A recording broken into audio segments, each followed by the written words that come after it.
All right, so today we're diving into how to become a curator of horticulture. I mean, talk about a dream job, right? It's not just about loving plants. It's about leading, designing, and shaping entire botanical experiences. And luckily, we've got our trusty RoleCatcher guides right here, ready to help us deep dive into career paths, Yeah. interview questions, and even how their AI can help you totally shine. You ready to blossom in that interview? I Let's grow. What I find so fascinating about this role is it really blends science, art, and leadership together. You're not just tending gardens, you're curating entire collections, Good. designing these captivating exhibits, Yeah. managing teams, and, even navigating budgets. Yeah, exactly. And the RoleCatcher Career Guide really lays it all out. It paints a vivid picture of what a curator of horticulture actually does. Yeah. Think about those incredible botanical exhibits, the ones that make you feel like you've stepped into another world, like you're not even in a city anymore. You could be the mastermind behind those. Like you could be the one selecting the plants, designing the layout, Mm-hmm. and just bringing the whole vision to life. Yeah. Oh, for sure. And the career progression is really exciting, too. You could start as an entry-level or a junior horticulturist, start by assisting with maintenance, getting your hands dirty with planting and soil testing. Right, like the classic image of a gardener. Yeah, exactly. But then as you gain experience, you'll move into design.research and even begin supervising other people. Eventually, you could be leading major projects, mentoring a whole team, and collaborating with other organizations on research and conservation efforts. So you could be like a real mover and shaker. Absolutely. Okay, so we've got a sense of, the amazing career path that's ahead of us. But first, Uh-huh. we've got to nail that interview. So RoleCatcher's got us covered there too. They've highlighted the top 10 questions you're likely to face in an interview. So let's dive into those. And we'll start with this one. How do you stay current with industry trends and advancements in horticulture? What do you think the interviewer is really looking for here? I think they want to see your passion and your commitment. Anyone can just say they like plants. But are you actively seeking out knowledge, keeping up with the latest research, and constantly pushing yourself to learn new things? That's what really sets a true horticulture enthusiast apart. Yeah, they want to see that spark. So how should you approach this question in an interview? I would say don't just list a bunch of journals that you subscribe to. Instead, try to tell a story. Maybe talk about a recent research paper that really caught your eye. Maybe something about sustainable propagation techniques or breakthrough in disease resistance. And then explain why it interests you and how it connects to your vision as a curator. So like make it personal. Yeah, exactly. Okay, that's a great way to showcase your genuine interest. Yeah. Now what about this one? How do you prioritize your work and manage multiple projects simultaneously? This sounds like they're looking for someone who's really organized. Oh, they definitely are. Think about it. You could be managing a whole team, designing a new exhibit, overseeing the propagation lab, and all of a sudden you've got a pest outbreak. All at the same time. So you've got to be able to juggle a lot of things. You do. Okay, so how do you convince the interviewer that you can handle all of that chaos? I would say share your system. Maybe you're really into color-coded spreadsheets. Or maybe you swear by some project management software, whatever it is. Walk them through your process. Like, how do you break down large tasks? How do you assign deadlines? And how do you delegate effectively? Oh, and don't forget to give some concrete examples. Maybe you successfully juggled multiple exhibit installations in a previous role, all while staying within budget, of course. Those are the kinds of stories that really prove you can handle the pressure. It's all about showing them you've got a plan. Right. Okay, that makes a lot of sense. Now let's talk about a question that's at the heart of horticulture. What experience do you have with plant propagation and cultivation? What should someone highlight when they answer this? Oh, this is your chance to really shine. Go beyond just listing all the techniques you know. Talk about a challenging propagation project that you tackled. Maybe it was a rare species that you successfully propagated from seed. Or a unique grafting experiment that you tried. Share what you learned, the obstacles you had to overcome, and how it fueled your passion for plant science. Like let that passion shine through. Yeah. Okay, I love that. Passion's contagious, isn't it? It really is. All right, this next question seems to be all about keeping those plants thriving. Yeah. How do you ensure that the plants in your care are healthy and thriving? It sounds like it's more than just watering and sunshine. It definitely is. They're looking for a proactive approach. Talk about your regular inspection routine. Like, do you use tools like moisture sensors or pH meters? Do you have a system for early pest and disease detection? This is also a good time to mention any experience you have with integrated pest management. It shows you're really thinking about the long-term health of the plants and environmental sustainability. Yeah, that's a big win for a curator. Okay, let's shift gears a bit and talk about the design side of things. This question says, what experience do you have with designing and implementing garden plans? This is where that artistry comes in, right? Oh, absolutely. And don't just say that you're good with plants. Talk about your design philosophy. Do you favor native plant landscapes, formal gardens, or maybe innovative vertical designs? Share a project where you had to really think about different factors, like the light, the soil, and the water needs to create a space that was both thriving and aesthetically pleasing. Yeah, you want to paint a picture for him. Exactly. Okay, let's tackle a question that might seem a little unexpected. It says, how do you manage a team of horticultural staff? Why is leadership such a key part of this role? Well, because a curator isn't working in isolation. They're leading a whole team. You've got horticulturists, gardeners, volunteers. It's a very collaborative environment. The interviewer wants to know that you can motivate people, delegate tasks, and navigate all those different personalities effectively. It's a people management job, too. Yeah. So how do you showcase those leadership skills in an interview? Again, don't just say that you're a good leader. Give them a specific example. Maybe you mentored a junior horticulturist who really blossomed under your guidance. Or maybe you successfully navigated team conflict, and it led to a more positive work environment. Those real-life stories really paint a powerful picture of your leadership style. They can see it happening. Yeah. Great advice. Wow. Now let's get into a question that sounds pretty specialized. What experience do you have with plant collections, management, and curation? What's going on with this one? This is where they're testing your knowledge of botanical collections. A curator isn't just keeping plants alive. They're managing entire databases, ensuring that all the records are accurate, and often making these collections accessible to the public for research and education.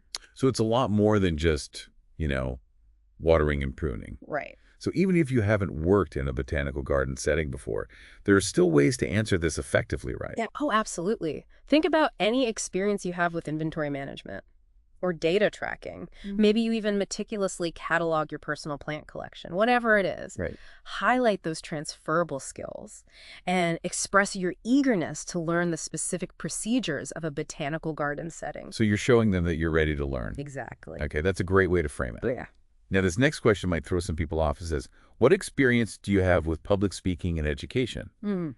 Why is that relevant for a curator of horticulture? Well, because a curator is often the face of the garden. They're engaging with the public, giving tours, leading workshops, and even advocating for conservation efforts. They need to be comfortable sharing their knowledge in a really engaging way. So they're like a teacher, too. In a way. So even if I'm not like a seasoned public speaker, how can I show the interviewer that I'm up for the challenge? Yeah. I would say think broadly. Have you ever presented a project in school? Led a training at work? Or even just volunteered to teach a gardening class at a community center? It all counts. Highlight your comfort level with engaging different audiences and your passion for sharing what you know. So it's about connecting with people. Yes. Okay, let's move on to a question that's becoming more and more crucial in, all fields.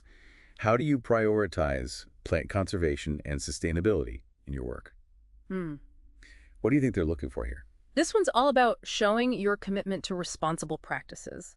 Don't just say you care about the environment. Give them concrete examples. Have you implemented water-wise irrigation systems? Champion the use of native plants in your designs? Or spearheaded a composting initiative? Actions speak louder than words, especially when it comes to sustainability. We got to walk the walk. You do. Okay, that's a great point. And on to our last question for this section. It says, how do you ensure that your horticultural operations are within budget? Even dream jobs have to deal with the realities of finances, right? Oh, for sure. They want to know you can be both creative and financially responsible.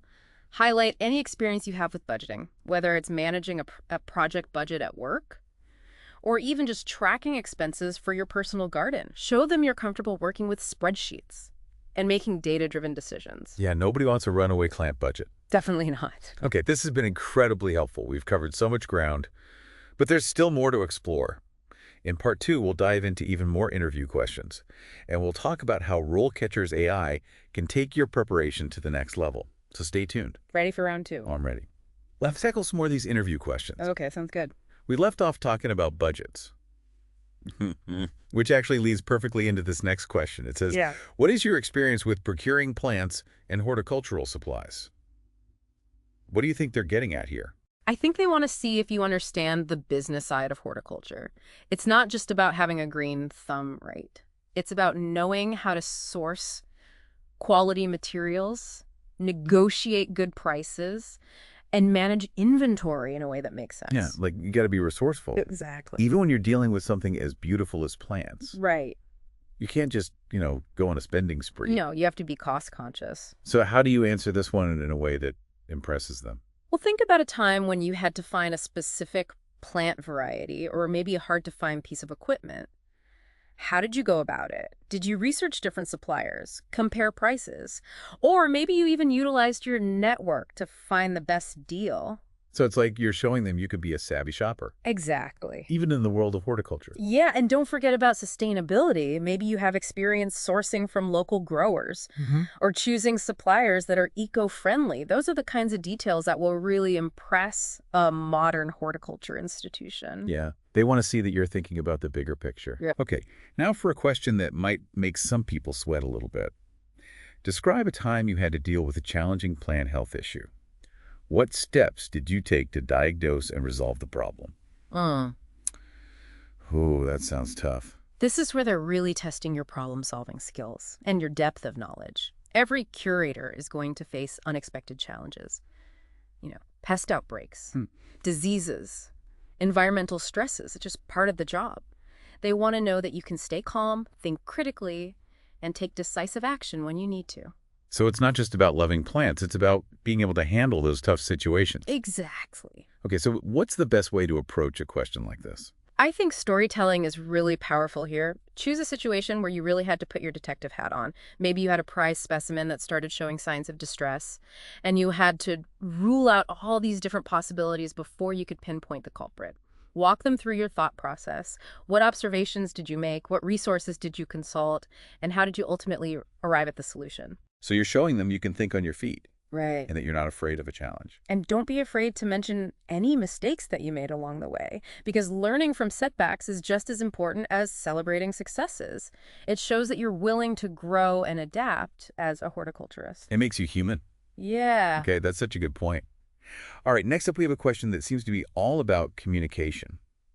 How do you communicate complex horticultural information to a diverse audience, including colleagues, volunteers, and the general public? Why is that so important for a curator? Because a curator often acts as a bridge between the scientific world and the public. They want to see if you can break down those technical concepts, make them engaging, and tailor your approach to different levels of understanding. So you're almost like a translator. Yes. Taking those, complex botanical terms and making them make sense to everyone. Exactly. So how do you show them that you can do that? Think about a time when you had to explain a challenging concept. Maybe it was the intricacies of plant genetics or the importance of biodiversity. Did you use visuals, analogies, or hands-on activities to make it more engaging? Did you adapt your language and tone depending on your audience? So it's not just what you know. Yeah. It's how you communicate it. Right. And I bet your passion comes in handy here too. Oh, absolutely. Enthusiasm is contagious. If you're genuinely excited about horticulture, that passion will shine through and captivate your audience, no matter how complex the topic is. Yeah, people can feel that energy. They can. All right, this next question seems geared toward the more administrative side of things.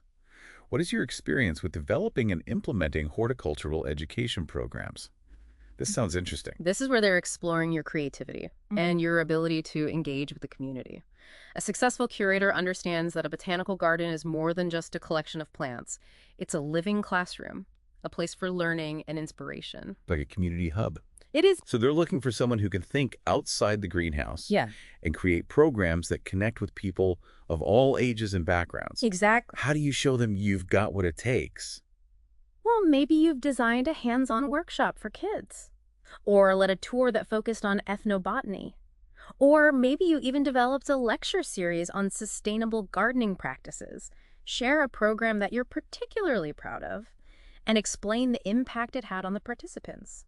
So you're showing them that you can bring horticulture to life Right. and make it relevant to people's everyday lives. And don't forget about inclusivity. Did your programs cater to diverse learning styles? Did you reach out to underserved communities? Highlight those efforts as well, because it shows a commitment to making horticulture accessible to everyone. Yeah, you want everyone to feel welcome in the garden. Exactly. Okay, now this next question might seem like it came out of left field, Oh. but I have a feeling it's pretty important. It says, describe your experience with fundraising and grant writing for horticultural projects. Why would a curator need to know about that? Well, because botanical gardens often rely on external funding. That's true. To support their research, their conservation efforts, and their educational programs. The interviewer wants to know that you understand the importance of financial sustainability and that you're willing to advocate for the resources needed to keep the garden thriving. So you're not just a caretaker, Yeah. you're a champion for the garden. Yeah, exactly. So how do you answer this one?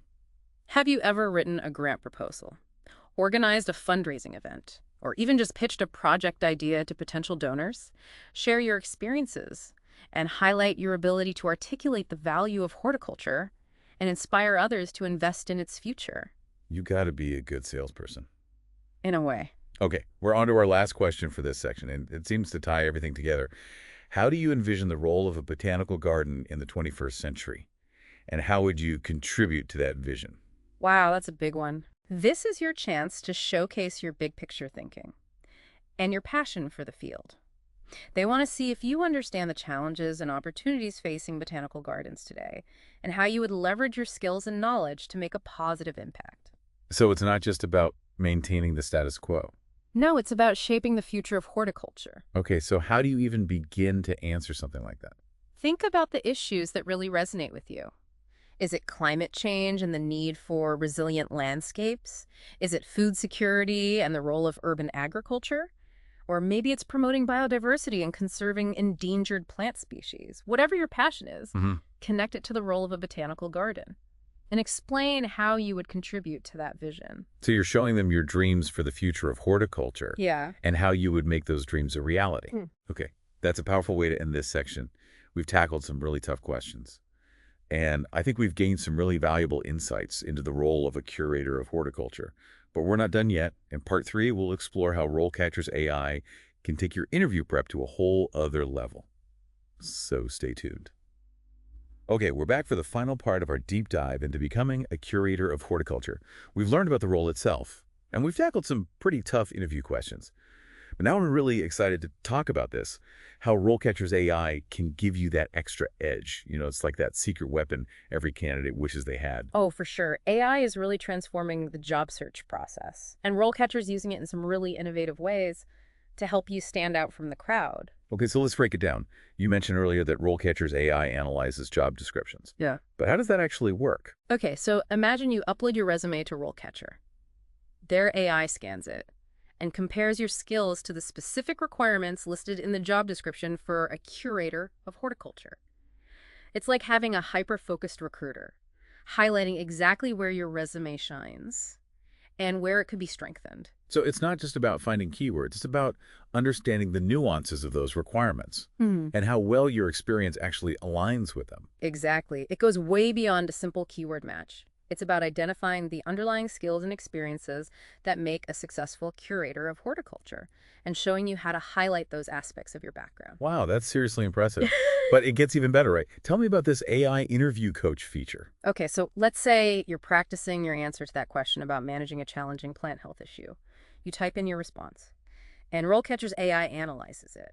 It gives you feedback on things like clarity and relevance, and even your use of industry-specific terminology. It's like having a personal coach in your pocket, guiding you to craft the most compelling answers. So it's not just giving you like generic advice, it's providing tailored feedback based on the specific curator of horticulture role that you're applying for. Exactly. It takes all the guesswork out of interview prep and helps you present yourself as the ideal candidate. I love that. So to wrap things up, you've learned what it takes to be a curator of horticulture. You've practiced answering those really tough interview questions, and you've seen how RoleCatcher's AI can help you refine your entire approach. What does all of this mean for you as you step into that interview? It means you're not just showing up. You're showing up, prepared, Yeah. confident, and ready to totally impress them. Imagine walking into that interview, knowing that your resume aligns perfectly with their needs, and that your answers have been sharpened with those AI-powered insights. That's the power that RoleCatcher offers. It's like having a whole team of career experts in your corner, cheer you on every step of the way. So as you embark on this exciting career path, one final thought to consider: how can you continue to use technology, not just to land the job, but to become a more effective and impactful leader? In the world of horticulture, the possibilities are truly blooming. Thanks for joining us on this deep dive.